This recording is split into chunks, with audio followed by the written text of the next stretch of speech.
Good morning children. I hope कि आप सब ठीक होंगे। इस लॉकडाउन के समय आप अपने घर पर सुरक्षित होंगे और मन लगा करके पढ़ाई कर रहे होंगे। तो मैं आज क्लास 8 की चैप्टर 1 साइंस बुक से चैप्टर 1 पढ़ाने जा रही हूँ। इसका पार्ट 1 मैंने पहले दे चुकी हूँ, मैं पहले पढ़ा चुकी हूँ। तो आज मैं आधा और पढ़ा दूँगी और नेक्स्ट वीडियो में क्वेश्चन आंसर करा दूँगी, क्योंकि वीडियो बहुत लंबा हो जाता है। बच्चे बिल्कुल ज़्यादा देर तक पढ़ना पसंद नहीं करते। तो चलिए, मैंने पिछली वीडियो में यहाँ तक पढ़ा चुकी थी मैं। अब चलिए हम आगे पढ़ते हैं। तो शुरू करें, वीडियो पढ़ना शुरू करें। ओके, तो क्रियाकलाप है अब 1.2। आप देख सक रहे होंगे क्रियाकलाप। ये बोल रहा है मूंग अथवा चने की बीज लेकर उन्हें अंकुरित कीजिए। इनमें से एक ही आकार वाले 3 नवोदित छांट लीजिए। अब 3 ग्लास अथवा ऐसे ही पात्र लीजिए। इन पर ABC निशान लगाइए। ग्लास A में थोड़ी सी मिट्टी लेकर इसमें थोड़ी सी गोबर की खाद मिलाइए।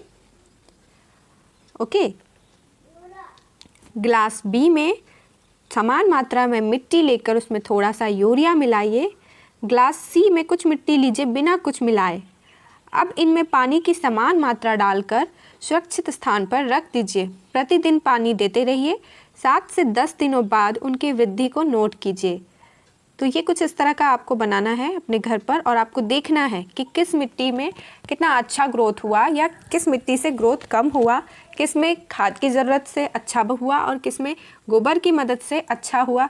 ये आपको बताना है। ये क्रियाकलाप आपको बनानी है। क्या तीनों ग्लासों के पौधों में वृद्धि की गति एक समान है? देखा, मैंने यही कहा अभी। क्या तीनों में एक समान है? नहीं, बिल्कुल नहीं, हो ही नहीं सकता, क्योंकि तीनों चीज़ें अलग अलग डाली गई। एक में गोबर, एक में खाद और एक में कुछ भी नहीं। किस ग्लास में पौधों की वृद्धि बेहतर है? ये तो आप बताएंगे। किस ग्लास के पौधे में वृद्धि सबसे अधिक है? उर्वरक रासायनिक पदार्थ है जो विशेष पोषकों से समृद्ध होते हैं। वे खाद से भिन्न हैं। उर्वरक का उत्पादन फैक्ट्रियों में किया जाता है। उर्वरक के कुछ उदाहरण हैं urea, ammonium, sulphate, super phosphate, potash, NPK, nitrogen, phosphorus, potassium. इनके उपयोग से किसानों को गेहूं, धान तथा मक्का जैसी फसलों की अच्छी उपज प्राप्त करने में सहायता मिलती है। परंतु उर्वरकों के अत्यधिक उपयोग से मिट्टी की उर्वरता में कमी आई है। यह जल प्रदूषण का भी स्रोत बन गए हैं। अतः मिट्टी की उर्वरता बनाए रखने के लिए हमें उर्वरकों के स्थान पर जैविक खाद का उपयोग करना चाहिए, अथवा 2 फसलों के बीच में खेत को कुछ समय के लिए बिना कुछ उगाए छोड़ देना चाहिए। उर्वरक जो है, जो फैक्ट्रियों में बनाए जाते हैं, उन सब से आजकल बहुत नुकसान होने लगा है। मिट्टी, जल दोनों ही प्रदूषित होने लगे हैं। मिट्टी भी अब अच्छी खेती नहीं दे पाती है, जिस कारण से हमें अब जैविक उर्वरक पर ध्यान देना चाहिए। हमें उसे यूज़ करना चाहिए। और जब फसल लग जाते हैं, 1-2 फसल, उसके बाद मिट्टी को कुछ दिनों के लिए खाली छोड़ देना चाहिए, ताकि उसकी जो उर्वरक क्षमता है वह वापस आ जाए, जिससे कि फसलें अच्छी उगे। अब आगे बढ़ते हैं। खाद के उपयोग से मिट्टी के गठन एवं जल अवशोषण क्षमता में भी वृद्धि होती है। इससे मिट्टी में सभी पोषकों की प्रतिपूर्ति हो जाती है। मिट्टी में पोषकों की प्रतिपूर्ति का अन्य तरीका है फसल चक्रण। यह एक फसल के बाद खेत में दूसरे किस्म की फसल एकांतर क्रम में उगाकर किया जा सकता है। पहले उत्तर भारत में किसान फलीदार चारा एक ऋतु में उगाते थे तथा गेहूं दूसरी ऋतु में। इससे मिट्टी में नाइट्रोजन का पुनः पूरण होता रहता है। किसानों को इस पद्धति को अपनाने के लिए प्रोत्साहित किया गया। पिछली कक्षाओं में आप राइजोबियम बैक्टीरिया के विषय में पढ़ चुके हैं। यह फलीदार लेग्यूमिनस पौधों की जड़ों की ग्रंथिकाओं में पाए जाते हैं और वायुमंडलीय नाइट्रोजन का स्थिरीकरण करते हैं। तो बच्चों, ये आपको फसलों को देखना है कि पहले ऐसा होता था कि पहले एक फसल लगाने के बाद दूसरी फसल को लगाया जाता था, ताकि उसमें नाइट्रोजन की मात्रा वापस से लौट आए मिट्टी में। तो उसी प्रकार से अब भी करना चाहिए। तो पिछली कक्षा में आपने ये सब पढ़ा था। अब आगे पढ़ते हैं। उर्वरक और खाद में क्या अंतर है?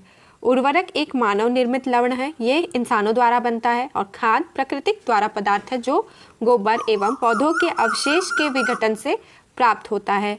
उर्वरक का उत्पादन फैक्ट्रियों में होता है और खाद खेतों में बनाई जाती है। उर्वरक से मिट्टी को ह्यूमस प्राप्त तो नहीं होता, खाद से मिट्टी को ह्यूमस प्रचुर मात्रा में प्राप्त होती है। उर्वरक के पादक पोषक जैसे कि नाइट्रोजन, फास्फोरस तथा पोटेशियम प्रचुर मात्रा में होता है। खाद में पादप पोषक तुलना रूप से कम होती है क्योंकि वो नेचुरल है, इसलिए उसमें कम होती है। और ये ह्यूमन्स ही बना रहे हैं, इंसान ही बना रहे हैं, इसलिए इसमें सब कुछ अच्छे से रहता है। तो आप जैसे इस टेबल में देख रहे हैं कि दोनों के बीच के अंतर है। खाद के लाभ, जैविक खाद उर्वरक की अपेक्षा अधिक अच्छी मानी जाती है। इसका मुख्य कारण क्या है, अब इसमें देखते हैं। इससे मिट्टी की जल धारण क्षमता में वृद्धि होती है। इसमें मिट्टी जो है अपने जल को जो रोक के सोख के रखता है उसका कैपेसिटी बढ़ जाता है, वो ज़्यादा सोख करके रखेगा। इससे मिट्टी भूरी भूरी एवं संरद्र हो जाती है, जिसके कारण गैस विनिमय सरलता से होता है। इसमें मित्र जीवाणुओं की संख्या में वृद्धि हो जाती है। इस जैविक खाद से मिट्टी का गठन सुधर जाता है। तो ये हमने खाद और उर्वरक के बारे में डिफरेंस पढ़ लिया, अंतर पढ़ लिया। अब आगे पढ़ते हैं सिंचाई। सिंचाई जीवित रहने के लिए प्रत्येक जीव को जल की आवश्यकता होती है। पौधे की वृद्धि एवं परिवर्धन के लिए जल का विशेष महत्व है। पौधे की जड़ों द्वारा जल का अवशोषण होता है, जिसके साथ खनिजों और उर्वरकों का भी अवशोषण होता है। पौधों में लगभग 90% जल होता है। जल आवश्यक है क्योंकि बीजों का अंकुरण शुष्क स्थिति में नहीं हो सकता। बीजों के लिए अंकुरण के लिए उसमें गीला होना बहुत ज़रूरी है, तभी तो उससे अंकुरित होकर नए पत्ते बाहर आएंगे। जल में घुले हुए पोषक का स्थानांतरण पौधे के प्रत्येक भाग में होता है। यह फसल की पाले एवं गर्म हवा से रक्षा करता है। स्वस्थ फसल वृद्धि के लिए मिट्टी की नमी को बनाए रखने के लिए खेत में नियमित रूप से जल देना आवश्यक है। निश्चित अंतराल पर खेत में जल देना सिंचाई कहलाता है। सिंचाई का समय एवं बारंबारता फसलों, मिट्टी एवं ऋतु से भिन्न होता है।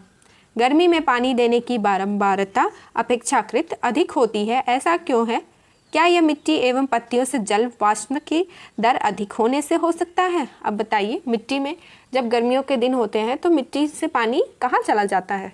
क्यों उसमें ज़्यादा पानी बार बार देने की ज़रूरत पड़ती है? अब बूझो क्या बोल रहा है। इस वर्ष पानी देते समय मैं अधिक सतर्क हूँ। पिछली गर्मियों में मेरे पौधे सूख और मर गए थे।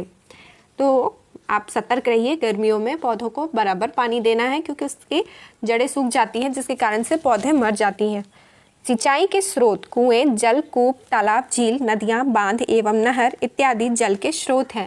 जब बड़े बड़े फसलें जहाँ उगाई जाती है, बड़े बड़े खेतों में, वहाँ पर तो मग से हम पानी नहीं पटा सकते, पानी नहीं दे सकते सभी को। तो हम पानी कैसे वहाँ देते हैं? कुओं से, जलकूप से, तालाब से, झील से, नदियों से और कभी बांधे नहरों से भी दिया जाता है। सिंचाई के पारंपरिक तरीके कुओं, झीलों एवं नहरों में उपलब्ध जल को निकालकर खेतों तक पहुंचाने के तरीके विभिन्न क्षेत्रों में भिन्न भिन्न, सभी जगहों में अलग अलग तरीके से पानी दिया जाता है। मवेशी अथवा मजदूर इन विधियों में इस्तेमाल किए जाते हैं, अतः यह सस्ते हैं परंतु यह कम दक्ष है। विभिन्न पारंपरिक तरीके निम्न है: मोटी घिरनी, चेन पंप, ढेकली, रहट, उत्तोलक तंत्र। यह आप पिक्चर में देख सकते हैं। ऐसे मोट है जो घिरनी से पानी निकाल करके यहाँ बहा दिया जा रहा है। चेन पंप, ये चेन के थ्रू घूमता रहेगा और पानी जाता रहेगा। ढेकली में इस तरह का कुछ दिखेगा आपको। और ये है रहट, जो एक बैल द्वारा किया जाता है। जल को ऊपर खींचने के लिए सामान्यतः पंप का उपयोग किया जाता है। पंप चलाने के लिए डीजल, बायोगैस, विद्युत एवं सौर ऊर्जा का उपयोग किया जाता है। सिंचाई की आधुनिक विधियाँ। आजकल कैसे हो रहा है सिंचाई, ये आप देखिए। सिंचाई की आधुनिक विधियों द्वारा हम जल का उपयोग मितव्ययता व्यवस्था से कर सकते हैं। मुख्य विधियाँ निम्न है: छिड़काव तंत्र, स्प्रिंकलर सिस्टम। इस विधि का उपयोग असमतल भूमि के लिए किया जाता है, मतलब कि जहाँ पर खुरदरा है जमीन, वहाँ के लिए। जहाँ पर जल कम मात्रा में उपलब्ध है, जहाँ पानी कम है, वहाँ के लिए ऊर्ध्व पाइप नलों से ऊपरी सिरों पर घूमने वाले नोजल लगे होते हैं। ये देख सक रहे होंगे आप पिक्चर में। यह पाइप निश्चित दूरी पर मुख्य पाइप से जुड़े होते हैं। जब पंप की सहायता से जल मुख्य पाइप से भेजा जाता है तो वह घूमते हुए नोजल से बाहर निकलता है। इसका छिड़काव पौधों के पर इस प्रकार होता है जैसे वर्षा हो रही हो। छिड़काव लॉन, कॉफ़ी की खेती एवं कई अन्य फसलों के लिए अत्यंत उपयोगी है। ड्रिप तंत्र, ड्रिप सिस्टम। इस विधि में जल बूंद बूंद करके सीधे पौधों की जड़ में गिरता है, अतः इसे ड्रिप तंत्र कहते हैं। ये ड्रॉप करके उसमें चला जाएगा। आप देख सक रहे होंगे यहाँ ड्राइंग में, पिक्चर में। फलदार पौधों, बीजों एवं वृक्षों को पानी देने के लिए यह सर्वोत्तम तरीका है। इससे पौधे को बूंद बूंद करके जल प्राप्त होता है। इस विधि में जल बिल्कुल व्यर्थ नहीं होता, अतः यह जल की कमी वाले क्षेत्रों के लिए एक वरदान है। इसमें कम पानी का यूज़ होता है और सीधे प्लांट के पास ही जा कर के मिलता है, उसकी जड़ को मिलता है, इसलिए बेस्ट है। अब है नेक्स्ट 1.7 खरपतवार से सुरक्षा। अब खरपतवार क्या है? बूझो और पहेली। निकट के गेहूं के खेत में गए और उन्होंने देखा कि खेत में फसल के साथ कुछ अन्य पौधे भी उग रहे हैं, तो वो अन्य पौधे ही खरपतवार कहलाते हैं। क्या ये अन्य पौधे विशेष उद्देश्य के लिए उगाए गए हैं? बिल्कुल नहीं, ये कोई विशेष उद्देश्य के लिए नहीं है, कोई ज़रूरी नहीं है, यह अपने आप ही निकल आते हैं। खेत में कई अन्य अवांछित पौधे प्राकृतिक रूप से फसल के साथ उग जाते हैं। इन अवांछित पौधों को खरपतवार कहा जाता है। जिन्हें हम नहीं चाहते वो भी उग आते हैं, तो उन्हें हम खरपतवार कहते हैं। खरपतवार हटाने को निराई कहते हैं। यहाँ पतवार हटाने को निराई कहते हैं। निराई आवश्यक है क्योंकि खरपतवार जल, पोषक, जगह और प्रकाश की स्पर्धा कर फसल की वृद्धि पर प्रभाव डालते हैं। अगर हम खरपतवार को नहीं निकालेंगे तो हमारी जो फसल है उसकी जगह वो खरपतवार ही सारा विटामिन और पोटेशियम जो भी है, खाद्य पदार्थ जो भी उर्वरक है, वो सारा खरपतवार ही ले लेगी। हमारी फसल को कुछ नहीं मिलेगा। इस वजह से हमारी फसल खराब हो सकती है। तो कुछ खरपतवार कटाई में भी बाधा डालते हैं तथा मनुष्य एवं पशुओं के लिए विषैले हो सकते हैं, तो इन्हें निकालना बहुत ज़रूरी है। खरपतवार को हटाने एवं उनकी वृद्धि को नियंत्रण करने के लिए किसान विभिन्न तरीके अपनाता है। फसल उगाने से पहले खेत जोतने से खरपतवार उखाड़ने एवं हटाने में सहायता मिलती है। इसमें खरपतवार पौधे सूख कर मर जाते हैं और मिट्टी में मिल जाते हैं। खरपतवार हटाने का सर्वोत्तम समय उन्हें पुष्पण एवं बीज बनने से पहले का होता है। खरपतवार पौधों को हाथ से जड़ से ही उखाड़कर अथवा भूमि के निकट से काट कर समय समय पर हटा दिया जाता है। यह कार्य खुरपी या हैरो की सहायता से किया जाता है। रसायनों के उपयोग से भी खरपतवार नियंत्रण किया जाता है, जिन्हें खरपतवारनाशी कहते हैं। आप कोई केमिकल भी यूज़ कर सकते हैं खरपतवार को हटाने के लिए, जैसे 2 या 4D। खेतों में इनका छिड़काव किया जाता है, जिससे खरपतवार पौधे मर जाते हैं, परंतु फसल को कोई हानि नहीं होती। खरपतवारनाशी को जल में आवश्यकता अनुसार मिलाकर स्प्रेयर फुहारा की सहायता से छिड़काव करते हैं। ये देखिए, यहाँ पर खरपतवार को हटाने के लिए छिड़काव किया जा रहा है। जैसे पहले बताया गया था, खरपतवार की वृद्धि के समय तथा पुष्पन एवं बीज बनने के पहले खरपतवारनाशी का छिड़काव करते हैं। खरपतवारनाशी के छिड़काव से किसान के स्वास्थ्य पर भी प्रभाव पड़ सकता है, अतः उन्हें इन रसायनों का प्रयोग सावधानी पूर्वक करना चाहिए। छिड़काव करते समय वे अपना मुंह एवं नाक कपड़े से ढक लेना चाहिए। तो ये बहुत ज़रूरी है कि वे अपना मुँह और नाक ढक करके रखें। अब हम पढ़ते हैं कटाई। फसल की कटाई एक महत्वपूर्ण कार्य है। फसल एक पक जाने के बाद उसे काटना कटाई कहलाता है। कटाई के दौरान या तो पौधों को खींचकर उखाड़ लेते हैं अथवा उसे धरातल के पास से काट लेते हैं। या तो उसे हम पूरा ही उखाड़ लेते हैं या फिर काट लेते हैं। एक अनाज फसल को पकने में लगभग 3 से 4 महीने का समय लगता है। हमारे देश में दरांती की सहायता से हाथ द्वारा कटाई की जाती है। चित्र में आप देख रहे होंगे, ये इसे हम दरांती कहते हैं। आपके यहाँ क्या कहते हैं मुझे कमेंट सेक्शन में ज़रूर बताइएगा। अथवा एक मशीन का उपयोग किया जाता है जिसे हार्वेस्टर कहते हैं। काटी गई फसल से बीजों दानों को भूसे से अलग करना होता है, इसे थ्रेशिंग कहते हैं। यह कार्य कंबाइनिंग मशीन द्वारा किया जाता है, जो वास्तव में हार्वेस्टर और थ्रेशर का संयुक्त रूप है। तो आप देख रहे होंगे, ये कंबाइन मशीन है जिसके वजह से हम लोग को अच्छी फसल मिलती है। ये काटने में कितना हेल्प करते होंगे किसानों को, आप देख करके अंदाज़ा लगा सकते हैं।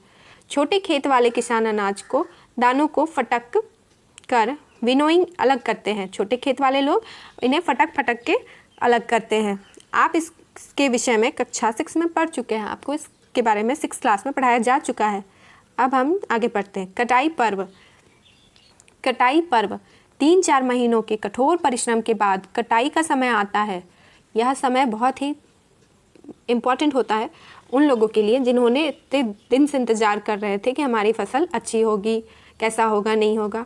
स्वर्णिम दानों से भरी खड़ी फसलें किसान के हृदय में उल्लास एवं अच्छे समय का भाव संचारित करती है। यह समय थोड़ा आराम करने एवं खुशी मनाने का है, क्योंकि पिछली ऋतु के प्रयत्न का फल मिलता है। इसलिए भारत के सभी भागों में कटाई का समय हर्षोल्लास एवं खुशी का होता है। पुरुष एवं महिलाएं सभी मिलकर इस पर्व को मनाते हैं। कटाई ऋतु के साथ कुछ विशेष पर्व जैसे पोंगल, वैशाखी, होली, दिवाली, नबान्या एवं बिहू जुड़े हुए हैं। ये सारे पर्व मनाए जाते हैं जो फसलों से जुड़े हुए हैं। अब हम बात करते हैं भंडारण की। अब फसलें कट गई तब उन्हें रखना भी तो है, तो उन्हें हम भंडारण कहते हैं। उत्पाद का भंडारण एक महत्वपूर्ण कार्य है। यदि फसल के दानों को अधिक समय तक रखना हो तो उनमें नमी, कीट, चूहों एवं सूक्ष्म जीवों से सुरक्षित रखना होगा।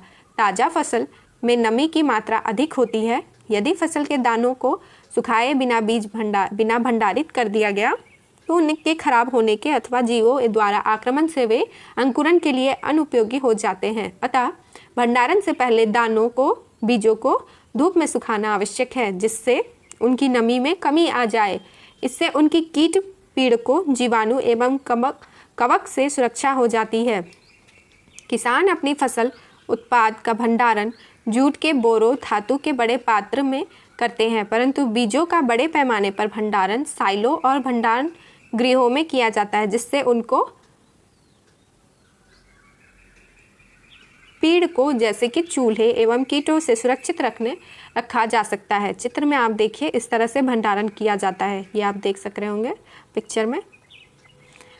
मैंने अपनी माँ को अनाज रखे लोहे के ड्रम में नीम की सूखी पत्तियाँ रखते हुए देखा है। मुझे आश्चर्य हुआ। क्यों? आप भी सोचिए क्यों आश्चर्य हुआ, नीम के पत्तों से क्या होगा? तो चलिए बताते हैं। नीम की सूखी पत्तियां घरों में अनाज के भंडारण में उपयोग की जाती है। बड़े भंडार गृहों में अनाज को पीड़कों एवं सूक्ष्म जीवों से सुरक्षित रखने के लिए रासायनिक उपचार भी किए जाते हैं। इस सारणी को पूर्ति कीजिए। इसमें जो दिया है जंतुओं से भोजन, इसको आप पूरी कीजिए। जैसे दूध हमें किससे मिलता है? गाय, भैंस, बकरी, ऊँटनी से। तो इस सारणी को पूर्ति करने के पश्चात आपने देखा होगा कि पौधों की तरह ही जीव जंतु भी हमें विभिन्न प्रकार के खाद्य पदार्थ प्रदान करते हैं। समुद्र के तटीय क्षेत्रों में रहने वाले लोग मछली का मुख्य आहार के रूप में उपयोग करते हैं। पिछली कक्षाओं में पौधों से प्राप्त होने वाले खाद्य पदार्थों के विषय में आप पढ़ चुके हैं। हमने अभी सीखा कि फसल उत्पादन के विभिन्न चरण हैं, बीजों का चयन, बुआई इत्यादि। इस प्रकार घरों में अथवा फार्म पर पालने वाले पालतू पशुओं को उचित भोजन, आवास, देखभाल की आवश्यकता होती है। जब यह बड़े पैमाने पर किया जाता है तो इसे पशुपालन कहते हैं। मछली स्वास्थ्य के लिए अच्छा आहार है। हमें मछली से कॉड लिवर तेल मिलता है, जिसमें विटामिन डी अधिक मात्रा में पाया जाता है। तो अगर आप वेजिटेरियन नहीं हैं, नॉनवेज खाते हैं, तो आप मछली ज़रूर खाएं बच्चों। तो आज आपने क्या क्या सीखा? इस चैप्टर का क्वेश्चन आंसर मैं नेक्स्ट वीडियो में दूंगी, तो आप लगातार पढ़ते रहिए। अगर आपको कुछ जानकारी चाहिए, कुछ पूछना हो तो आप मुझे पूछ सकते हैं। मिलते हैं नेक्स्ट वीडियो में। Bye bye, thank you.